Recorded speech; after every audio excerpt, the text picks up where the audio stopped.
कौसल्या सुप्रदा रामपूर्वा सन्ध्या प्रवर्तते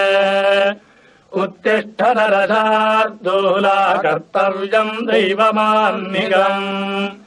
उत्तिष्ठोत्तिष्ठ गोविन्द उत्तिष्ठ गरुडध्वजा उत्तिष्ठ कमलाकान्ता त्रैलोक्यम् मङ्गलम् कुरु उत्तिष्ठोत्तिष्ठ गोविन्द उत्तिष्ठ गरुडध्वजा उत्तिष्ठ कमलाकान्ता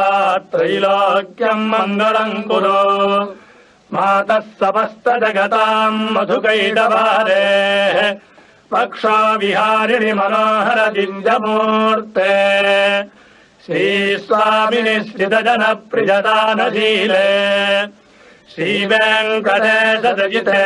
तव सुप्रभातम् मातः समस्त जगताम् मधुकैटभारेः